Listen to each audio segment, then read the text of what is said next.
Bom, chegamos na nossa aula número 11 e nesta aula a gente vai falar sobre a fase de liquidação do processo do trabalho e vai começar a falar sobre a fase de execução, primeira parte da fase de execução. Bom, para contextualizar a fase de liquidação, vamos lembrar da nossa boa e velha linha do tempo do processo do trabalho. A gente estudou aqui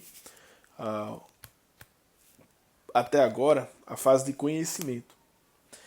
A fase de conhecimento começa, com a petição inicial distribuída, audiência designada, contestação oferecida, provas todas produzidas, juiz profere sentença,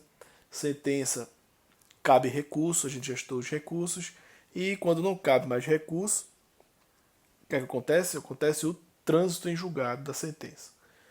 Acabou aqueles recursos todos, ou de repente não existiu recurso nenhum, passou lá o prazo, a sentença proferida pelo juiz, ela transita em julgado, ok? Ou seja, ela se torna imutável, pega lá aquele manto, da coisa julgada que a gente já conhece e não pode mais ser modificada. O normal, normal, que acontece aqui no Pará, inclusive, em 99,9% dos processos, é que essa sentença, quando ela é proferida, ela já seja proferida de forma líquida. O que significa isso? Significa que na própria sentença, acompanhando-a, vem uma planilha de cálculos detalhando exatamente quanto cada parcela daquela sentença ali, deferida naquela sentença, ela vale. Então, se a sentença condena a empresa a pagar horas extras, adicional de insalubridade, férias, etc., na planilha vai vir lá bem detalhado, horas extras, tanto, mês tal é devido tanto, mês tal é devido tanto, no somatório é devido tanto. Então, essa planilha, ela traduz em números, em valores, todas as parcelas que foram deferidas lá na sentença.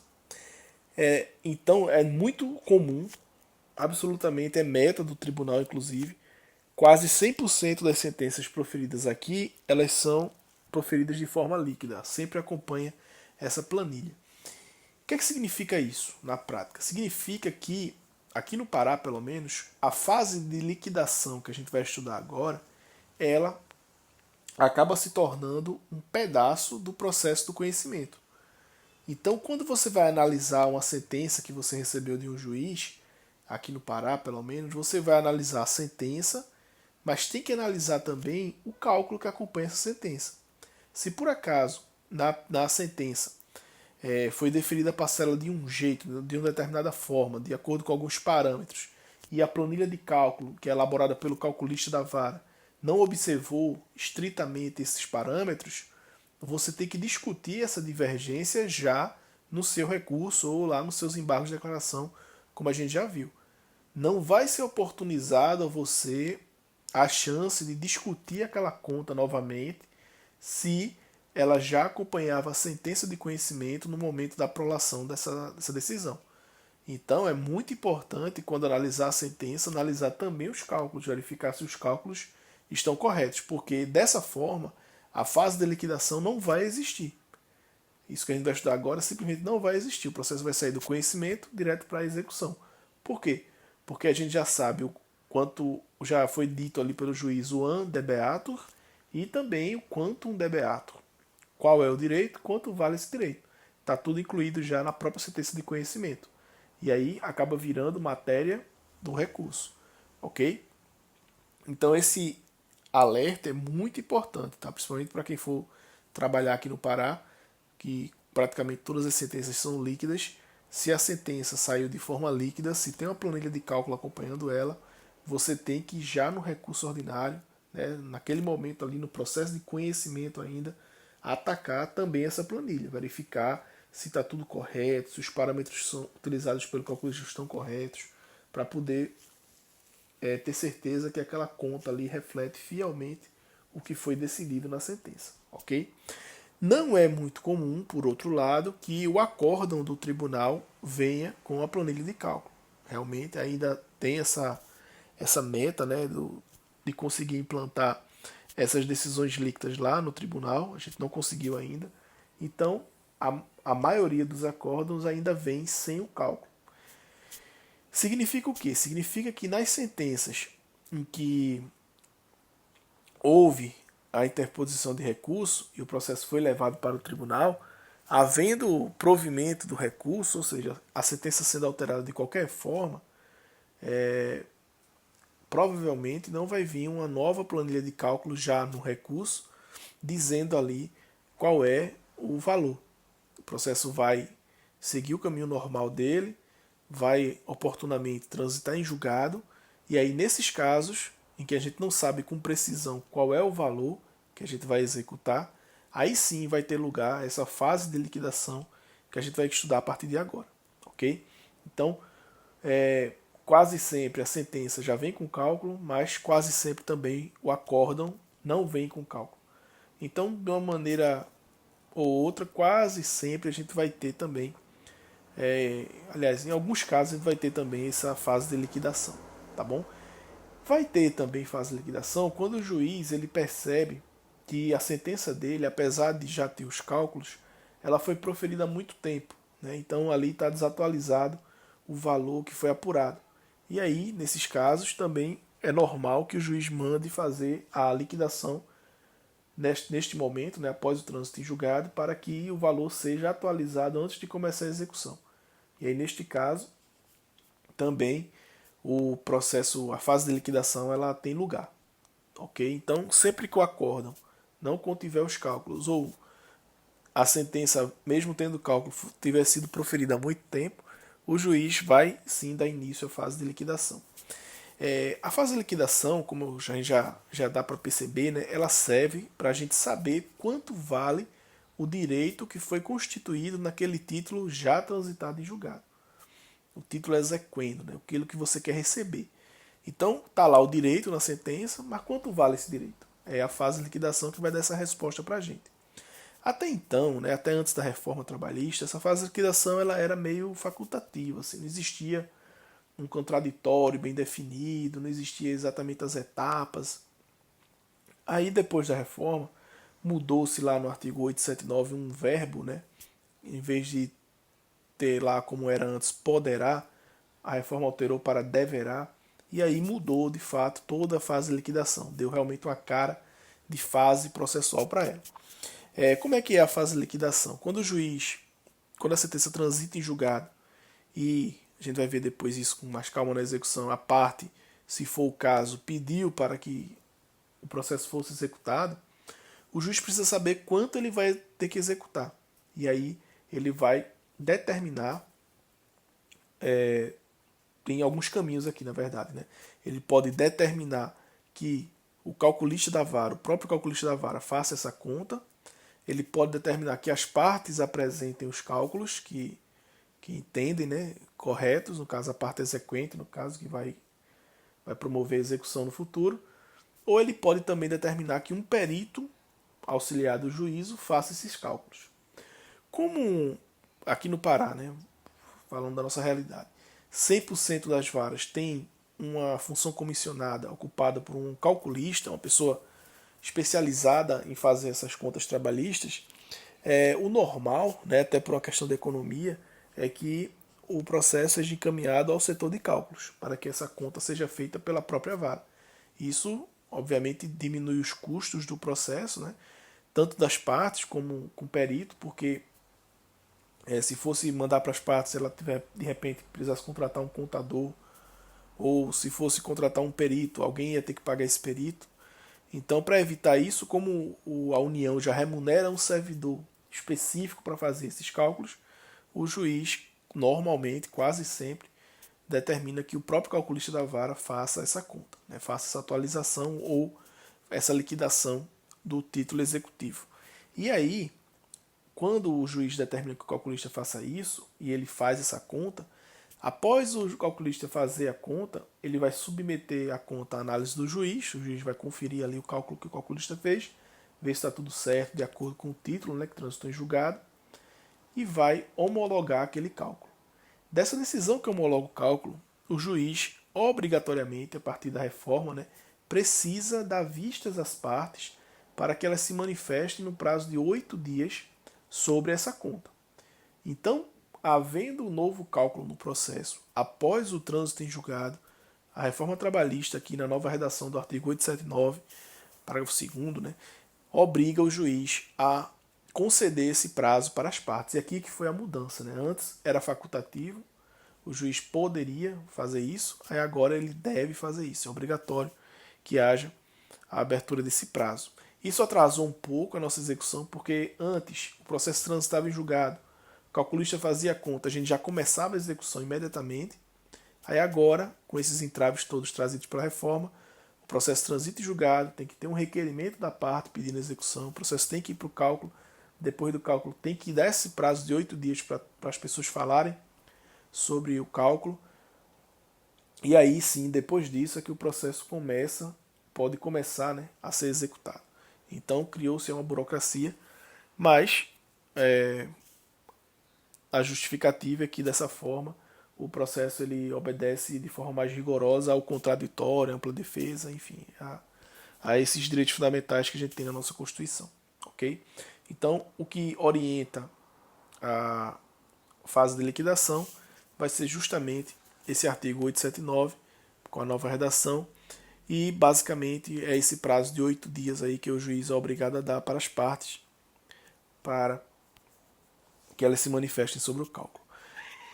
E aí, ó, eu chamei a atenção aqui, né, com relação a essas mudanças todas da reforma, eu chamei a atenção aqui para o parágrafo 7º, que a partir dessa reforma, né, a partir da vigência da reforma, que foi em novembro, né, de 2017, a atualização dos créditos decorrentes da condenação judicial vai ser determinada, vai ser feita, né, pela TR, que é a taxa referencial divulgada aí pelo Banco Central todos os meses.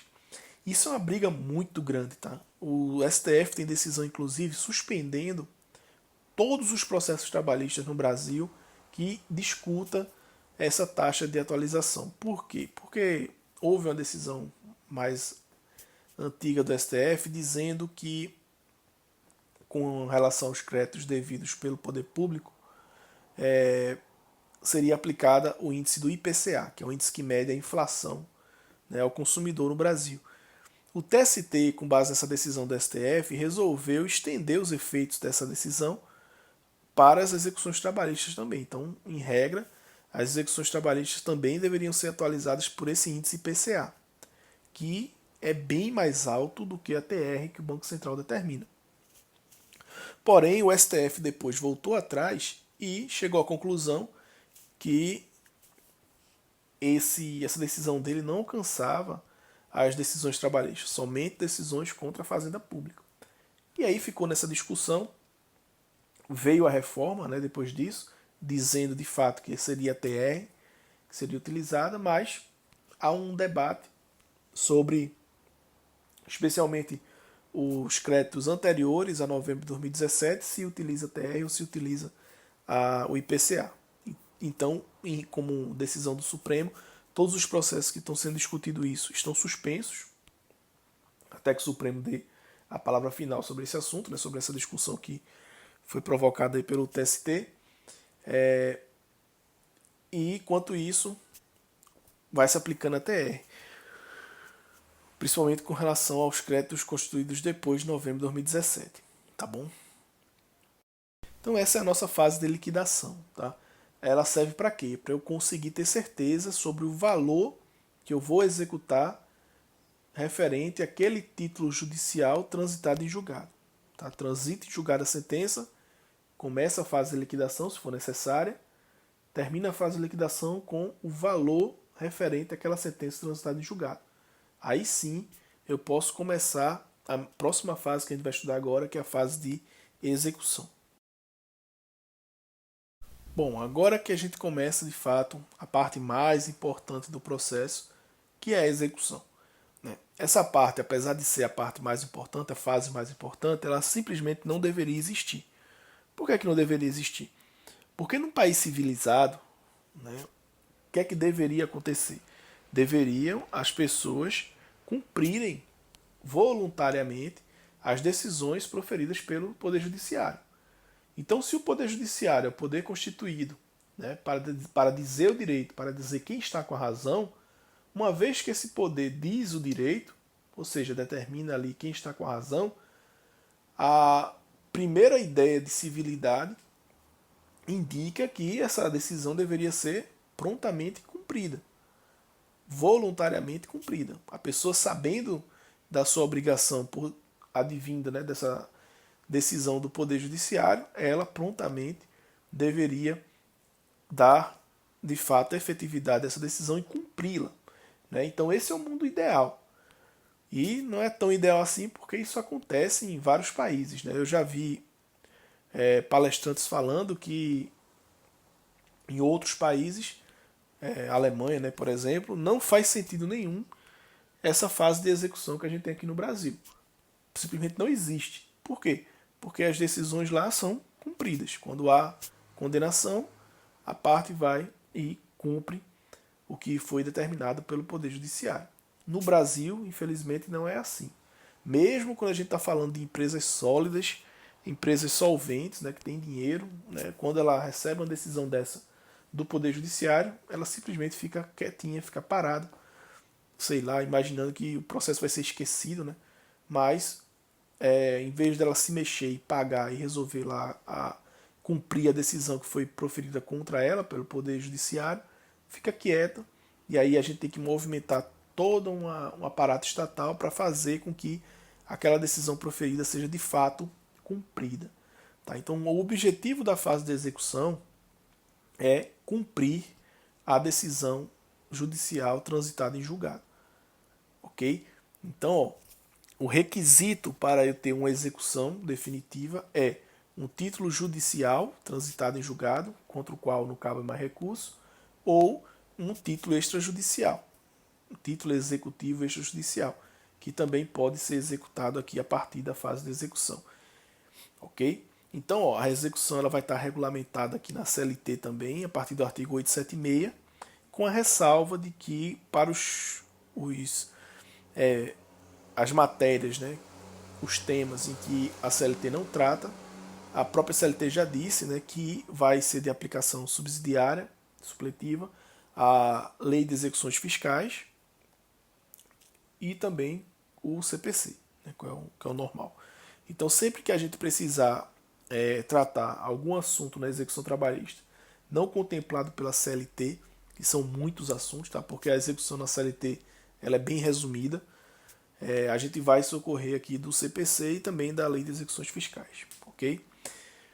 A competência, né? A competência não é um assunto muito relevante porque a execução, como é uma fase processual, não é um processo autônomo, ela, para títulos executivos judiciais, tá? Ela se processa nos próprios autos. Então tá lá a sentença naquele processo, transitou em julgado, eu não vou criar um processo novo para executar aquela sentença. Eu vou seguir naquele mesmo processo, com aquele mesmo número, né, aqueles mesmos documentos, tramitando o processo, só que agora na fase de execução. Então, obviamente, não vai mudar o juiz, né? O juiz vai continuar o mesmo. O juiz que proferiu a sentença vai ser o juiz que vai executar essa sentença. Isso quase sempre é assim. Tem algumas exceções. A principal exceção é quando a execução contra um devedor ela é centralizada. Isso acontece, tá? Aqui no tribunal tem normativos aí da corregedoria regulamentando como isso deve ser feito, mas basicamente é assim. Se houver aqui na justiça um grande devedor, geralmente são aquelas empresas que quebraram, né, ou que estão fechando as portas recentemente, que aí isso gera um grande número de demissões, e aí não tem dinheiro para pagar todo mundo, e aí gera um grande número de ações trabalhistas. Geralmente esses grandes devedores, o que é que se faz para poder otimizar o processo? As execuções contra eles, ou seja, os títulos que forem sendo constituídos contra aquele devedor, eles são centralizados, são reunidos em um único juízo. A corregedoria escolhe uma vara específica e aquela vara, somente ela, vai praticar atos de execução contra aquela empresa. Isso acontece demais aqui no Pará, aqui no nosso regional. Isso deixa a execução mais efetiva, no fim das contas. Né? A gente racionaliza mais a utilização dos nossos recursos humanos, né? Os nossos recursos materiais e imateriais, para que o trabalho seja feito de forma mais direcionada. E aí os outros juízes todos mandam certidões de crédito para esse juiz centralizador e é ele que vai proceder à execução daquela sentença. Então isso é uma exceção, tá? A regra é que o próprio juiz execute a sua sentença, a sentença que ele proferiu, mas tem esse caso aí que pode ser uma exceção quando houver um grande devedor, um cara que é um devedor quanto mais. Aí a gente chega na questão da competência com relação aos títulos extrajudiciais. Aí isso aqui vale a pena a gente dar uma parada. Né? O que é um título executivo extrajudicial que pode ser executado aqui na Justiça do Trabalho, né? Por exemplo? O mais comum que a gente tem são os TACs, né, firmados pelo MPT. O MPT ele tem aquele trabalho, né, de Ministério Público dele, então ele sai por aí verificando as denúncias, vendo o que está errado. E quando ele percebe que tem alguma coisa errada, né, uma empresa não está cumprindo determinada norma trabalhista, isso está gerando um dano coletivo ali para aqueles trabalhadores, o que é que o MPT faz? O MPT chama a empresa para conversar, né, chama a empresa para uma audiência, abre um inquérito civil, né, contra essa empresa, chama ela para uma audiência, e ali o MPT tenta fazer com que a empresa voluntariamente se conscientize da sua falta e cumpra ali a legislação e resolva aquelas situações que foram verificadas pelo MPT. Se a empresa aceitar essa negociação com o MPT e sucumbir aí às diretrizes que o MPT estabelecer, o que ela vai fazer? Ela vai firmar um TAC nesses autos, né, do inquérito civil, e esse TAC vai conter ali obrigações para a empresa e, obviamente, penalidades caso a empresa não cumpra essas obrigações que ela está assumindo perante o MPT. Não tem juiz ainda aqui, tá? O MPT.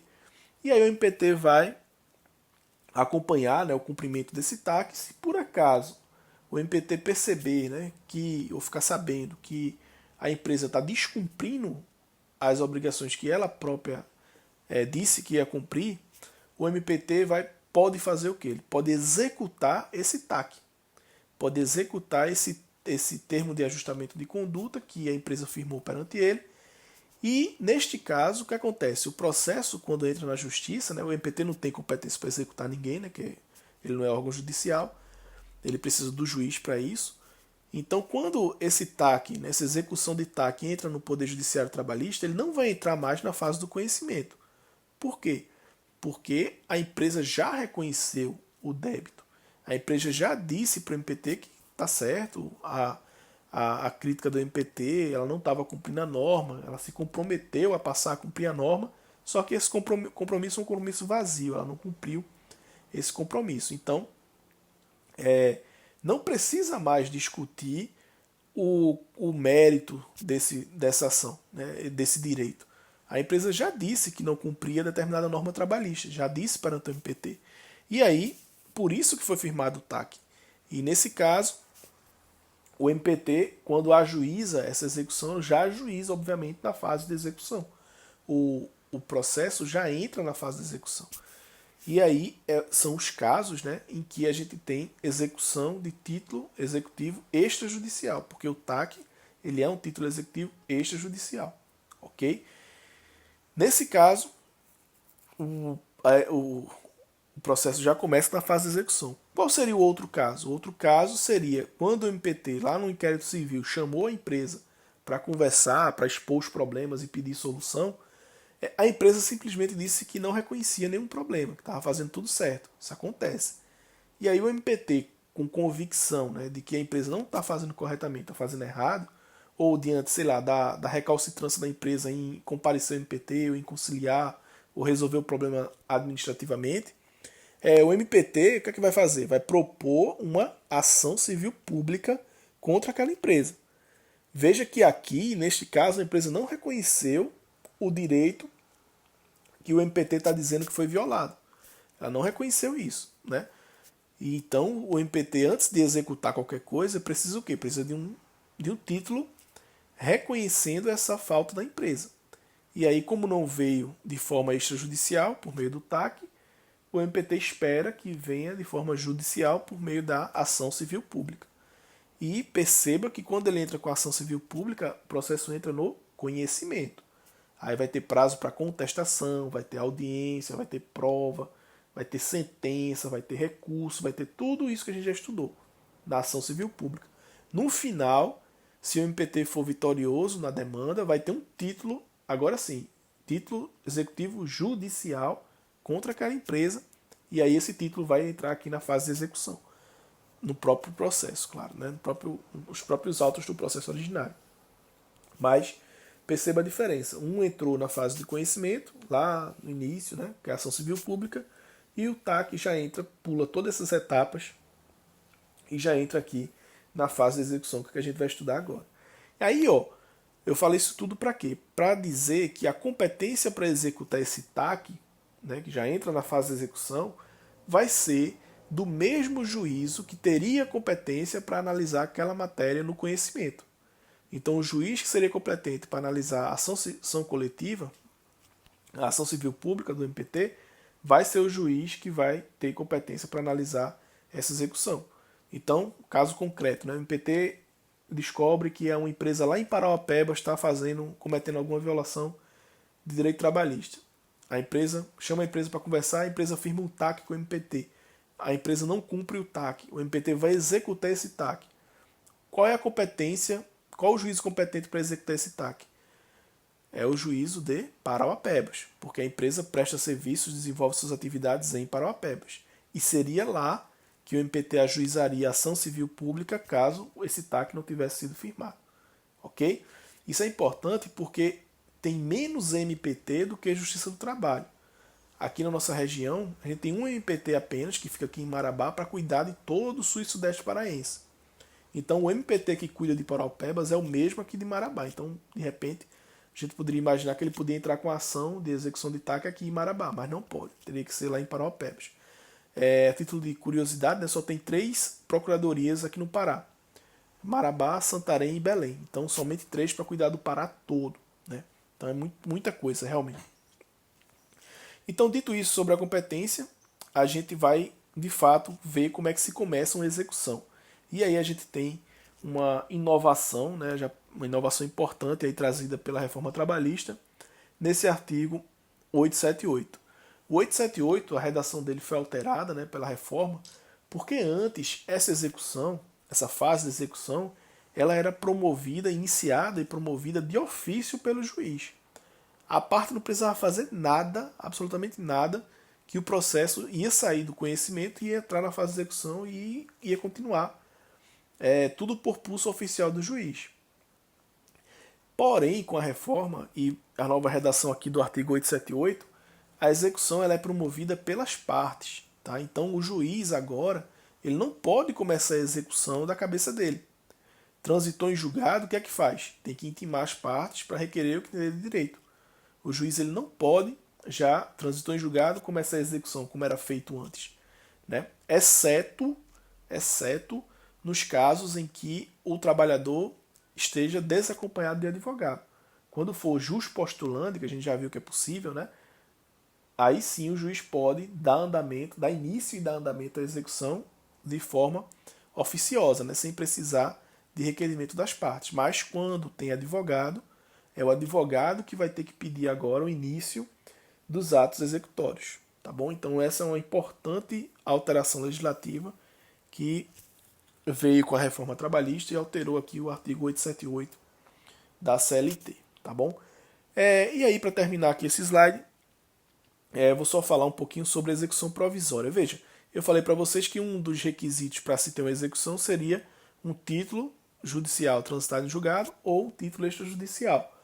Porém, é possível, tá? É possível, principalmente diante do efeito que os recursos trabalhistas têm, né? Que na verdade não tem o efeito suspensivo, é possível que o exequente, o detentor do crédito, ele possa executar provisoriamente uma sentença. O que significa isso? Significa que antes da sentença transitar em julgado, é possível que a parte peça ao juiz para começar logo a execução.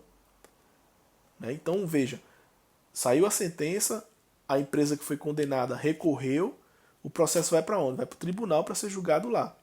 Nesse meio tempo aí é possível que o trabalhador, né, o exequente, ele peça para que o juiz mande o recurso para lá, porque tem que mandar mesmo, mas que já comece a execução contra a empresa aqui na vara. Ok? E em tempos de PJE isso ficou bem mais fácil. Né? Antes do processo eletrônico precisava fazer o que a gente chama de carta de sentença, que era tirar cópia do processo, fazer um novo volume e tal. Agora com o PJE ficou mais fácil. É só pegar lá os PDFs, que são exigidos aqui pela lei, né? O artigo 899 e o artigo 520 do CPC. Autuar um novo processo, e a classe que foi determinada para esse novo processo, né, quando é a execução provisória, é essa aqui, ó, é X provas, que significa execução provisória em autos suplementares. Então tem o processo principal, que são os autos principais, e agora vai ter os autos suplementares, que vão ser distribuídos para o próprio juiz que proferiu a sentença, porque ele é o juiz competente, e esse juiz vai começar a execução normalmente, como se a sentença tivesse sido transitada em julgado. Ok? O que é que vai acontecer de diferente aqui na execução provisória? Não vai haver pagamento.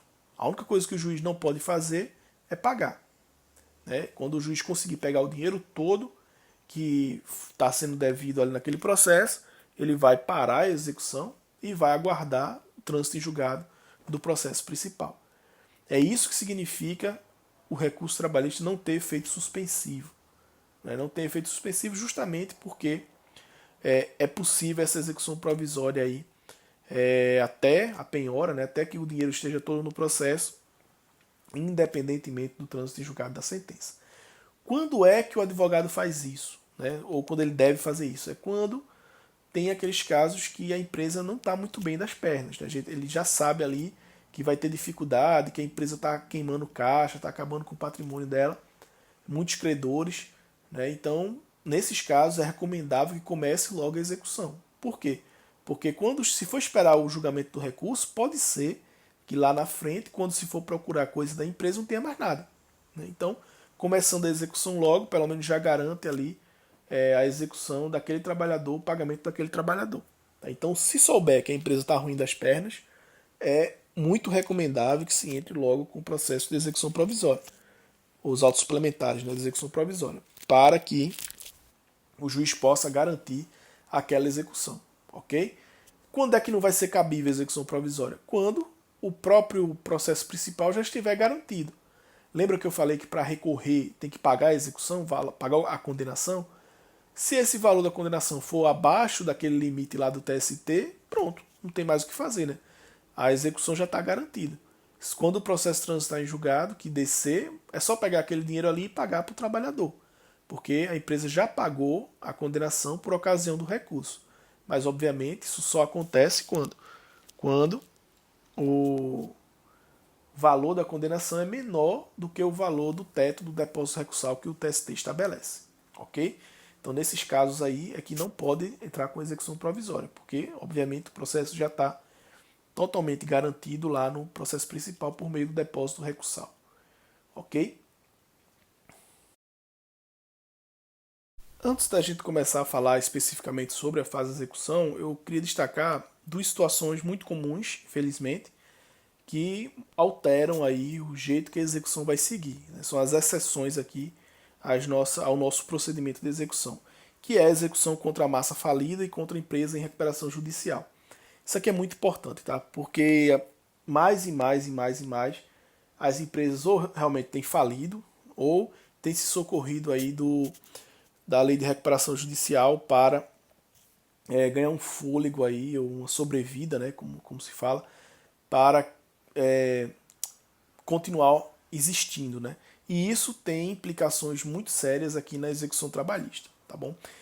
É o seguinte, pela própria lei lei de recuperação judicial e falências, né, a lei 11.101, lá no artigo 6º, parágrafo 2º, essa lei ela vai dizer que a competência da execução contra a empresa falida, a empresa de recuperação judicial, é do tal juiz universal.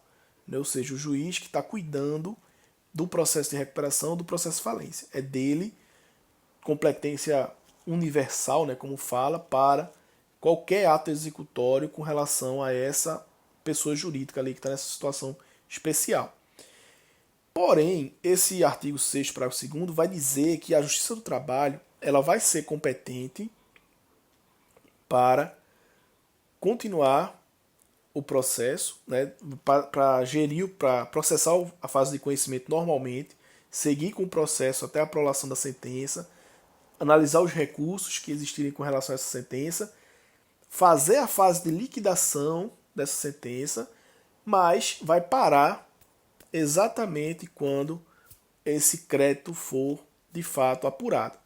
Então, sabendo exatamente o valor que é devido ao trabalhador, o processo vai parar ali. A gente já discutiu isso, né? Inclusive na aula, no encontro síncrono, né?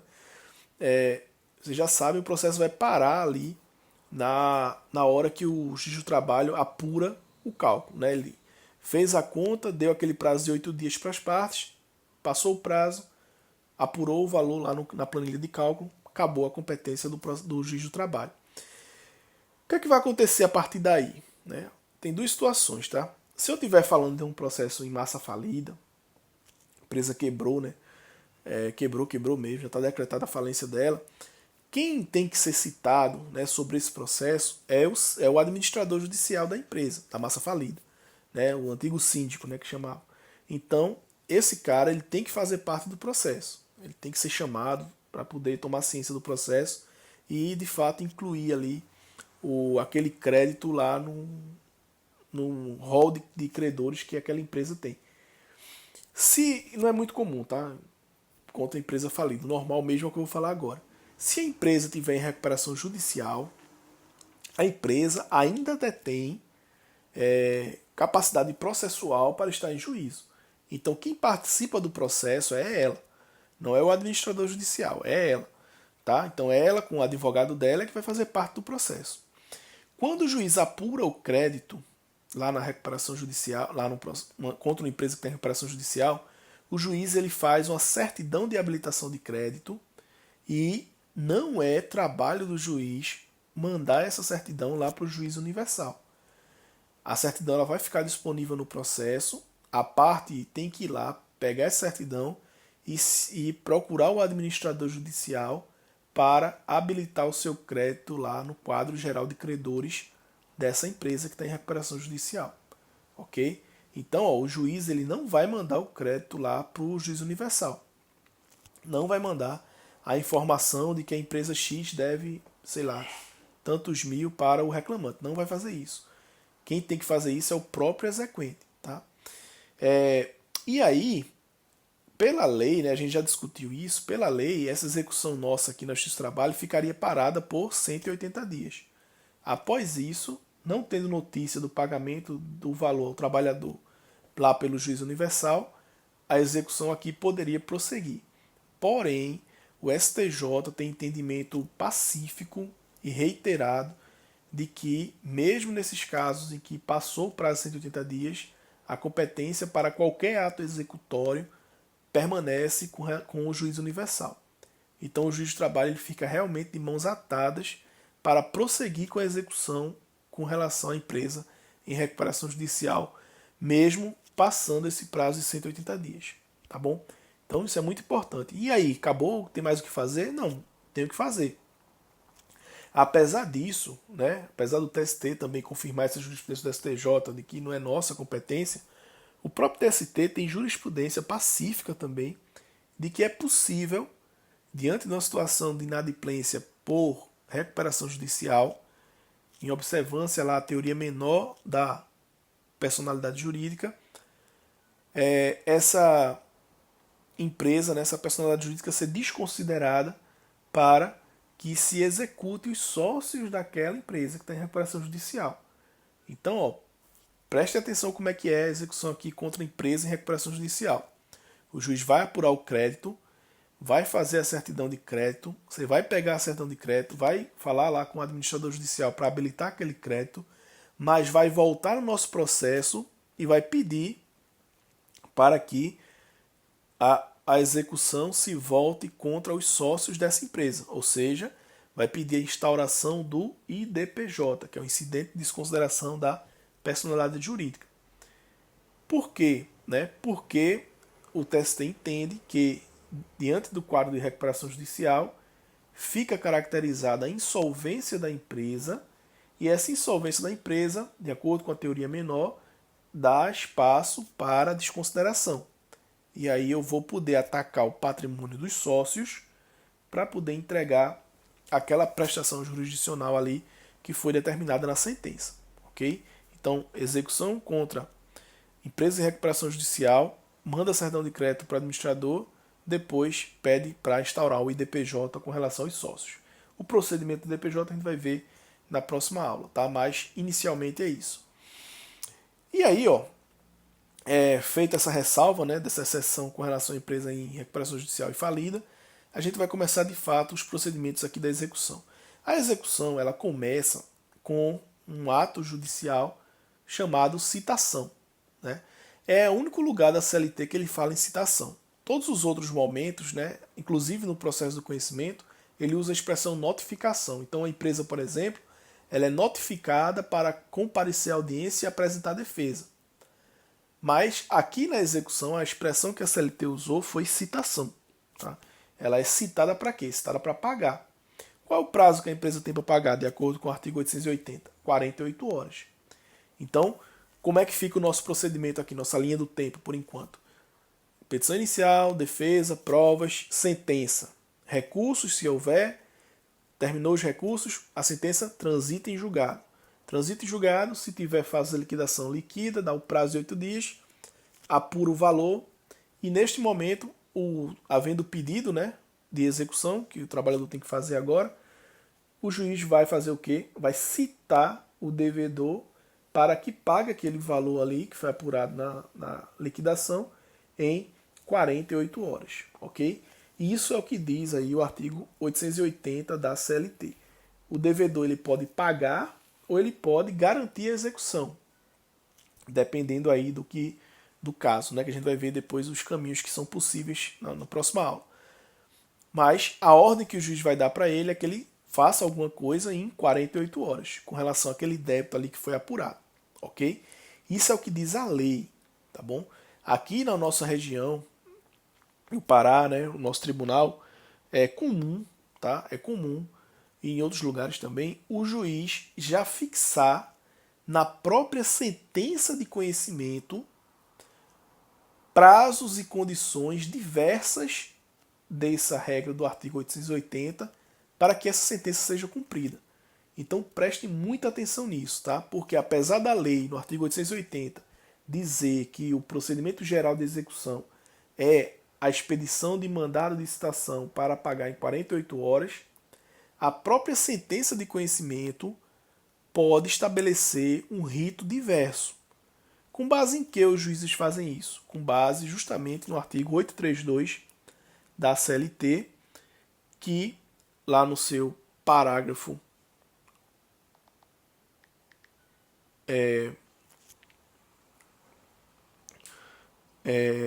primeiro, né, vai dizer o seguinte: ó, quando a decisão concluir pela procedência do pedido, determinará o prazo e as condições para o seu cumprimento.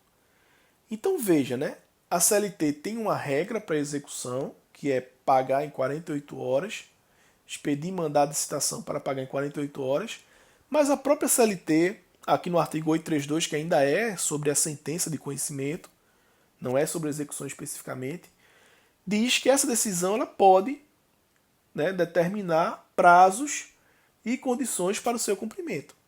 Então, ó, o que é que os juízes fazem na prática, amparado nesse artigo aqui? Eles dizem na sentença que, normalmente, né, transitada em julgado a decisão, independentemente de expedição de mandado de citação, fica a reclamada de logo notificada ou citada, né, para pagar o débito em 48 horas, sob pena de início imediato dos atos executórios, ou de bloqueio, né, de valores, como é a praxe.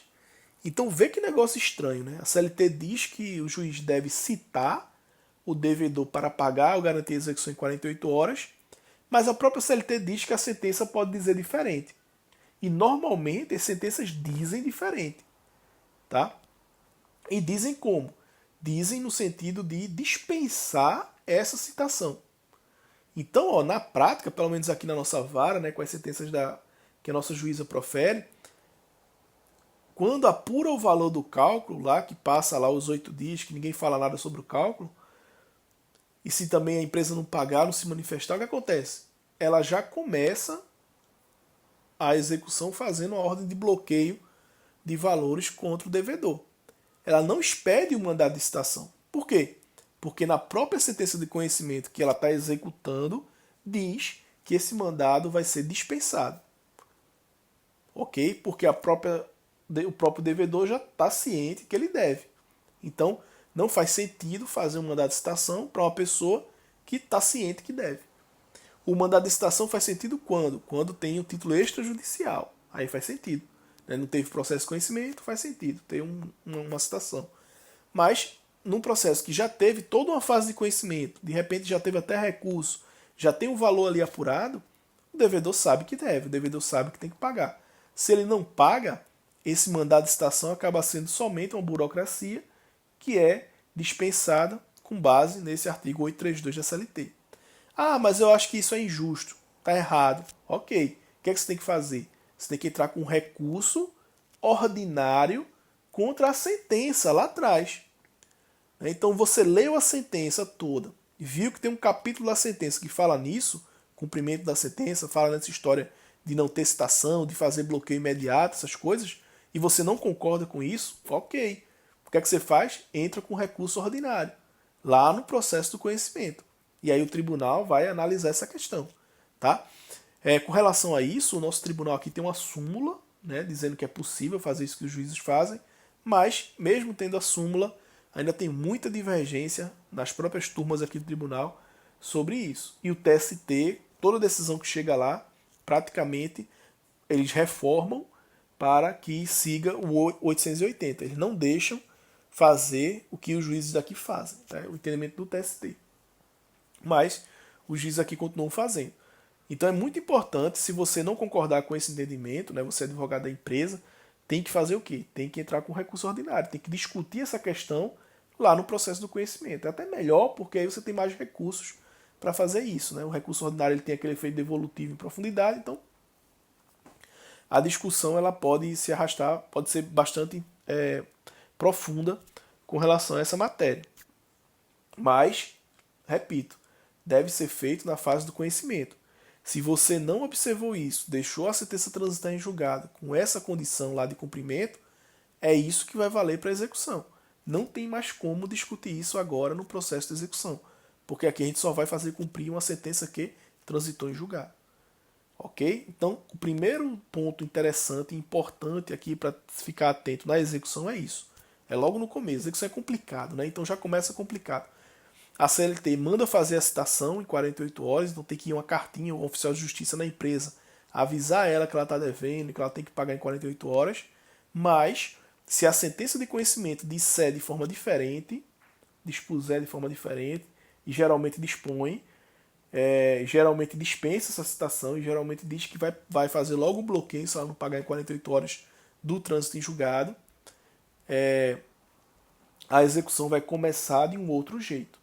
Né? Não vai começar do jeito que o artigo 880 manda, vai começar de um outro jeito, com base aí nesse artigo 832, parágrafo 1º da CLT, ok? E aí depois que a execução começa, aí a gente vai ver o que acontece na próxima aula, que é a nossa aula número 12, ok?